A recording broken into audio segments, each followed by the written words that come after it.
This is an image generated using AI. Can this image be protected by copyright? And if so, who should own the copyright? These are the two big questions that need to be asked in a world where artificial intelligence is increasingly being used to create things like art and songs. In today's episode, let's talk about the current thinking on whether AI created content can be protected by copyright. Let's get started. Let's face it, in today's world, artificial intelligence is everywhere. We use it to optimize and simplify every part of our lives.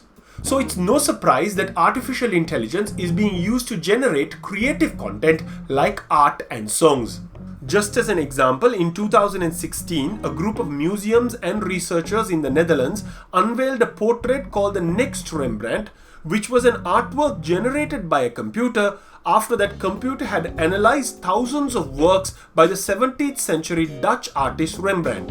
Further, earlier this year, you may have heard about how someone released a song which sounded like it was sung by the rapper Drake on Spotify and other streaming platforms.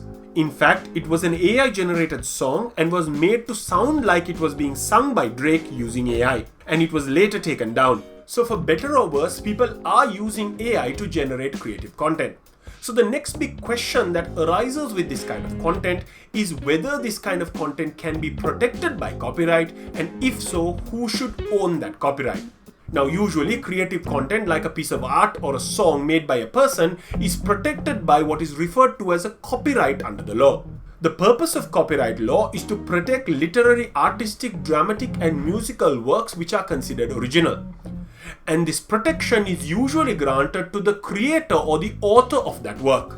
That is, if I paint a picture, a copyright will be granted to me, protecting my ownership of the painting, and if I write a book, a copyright will be granted to me as the author of that book. If you're interested in learning more about the rights that are granted to a copyright holder, you can check out my video on it. I'll leave a link to it in the description below. Now, the difference with AI-generated content is that while a human may provide the prompts and the parameters, the content itself will be generated by the AI. So in such an event, should that kind of content be protected by a copyright? Can AI-generated content be protected as a copyright? Many jurisdictions are choosing to answer this question in the negative. Basically, they are saying that in order to get copyright protection, the work must be created by a human being. We have already seen this position taken by countries like the United States, the European Union, and even Australia. Just as an example, in the case of Stephen Thaler versus Shira Perlmutter and the United States Copyright Office, Judge Howell of the United States Federal District Court for the District of Columbia held that human authorship is a bedrock requirement of copyright. Similarly, in the Australian case of ACOS Private Limited versus UCorp Private Limited, a court declared that a work generated with the intervention of a computer could not be protected by copyright because it was not produced by a human. So basically, these judgments take up the position that AI-generated content does not qualify for copyright protection. So essentially, these content will belong to the public domain. Now, this creates an interesting problem. Now, while AI-generated content can be used for commercial purposes, there's no guarantee that the user will get an exclusive right for that content. Basically, if I use an AI-generated content for a commercial purpose, there's nothing I can do to stop you from copying that work. Further, OpenAI, the owners of DALL-E, have carefully worded their terms to make it clear that the nature of machine learning and artificial intelligence means that similar results may be delivered to multiple users. So there is the possibility that AI might generate a similar art for two different users, and both of them would be free to use that respective content as they wish, and it wouldn't violate the rights of the other. If this opinion becomes the dominant thinking the world over, this could create a problem because AI developers may choose not to invest money into the AI softwares if the outputs that the AI generate is not protected by the law. The next question that arises in the event the law chooses to give copyright protection for AI-generated content is who should own the copyright of content created by AI. There are potentially two sets of people who could claim ownership for this kind of content. Number one, the programmers or creators of the AI, and number two, the users who provide the prompts to the AI. Some countries have taken the position that ownership of AI generated content should go to the programmers of that AI.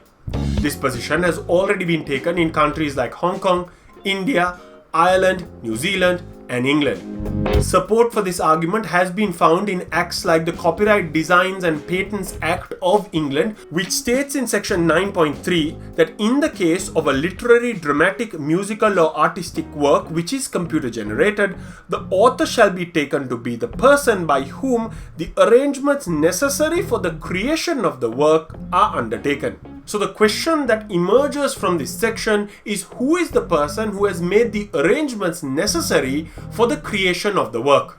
Should it be the people who develop the AI like the programmers, or should it be the users who provide the prompts to get the AI to generate the content that they want? In the analog world, this is like asking whether copyright should be conferred on the maker of a pen rather than the writer of a novel. Obviously, in this case, the creator of the pen will not own the book written by an author using that pen. Similarly, Microsoft developed the Word computer program, but clearly it would be ridiculous to say that Microsoft should own every document produced using that software. So why should AI be different? When it comes to AI algorithms capable of generating content, the contribution of the user is usually limited to the clicking of a button which enables the AI to generate the content. So there is an argument to be made that it doesn't make sense to grant the copyright to the user, and instead it should be granted to the person who made the operation of the artificial intelligence possible, who is the programmer. Such an approach will also ensure that companies will keep investing into these technologies because there is a return on their investment. On the other hand, we are also starting to see that providing the right prompts is crucial in getting the AI to generate useful content. Using generic and poor prompts will not result in great outputs by the AI. So providing the right prompts becomes equally important in this process. So the human collaborator or the user becomes crucial in getting the AI to generate valuable content. So an argument can be made that similar to Microsoft Word, the value of the content generated using the program will depend on the person typing the prompts in. Therefore, there is also an argument for the end user to make a claim for ownership of the copyright generated by the AI. Of course, there is still no concrete answers to this question. Do you think AI generated content should be protected by copyrights? And if so, who should own the copyright? Let me know what you think. I'll catch you guys in another episode. Take care.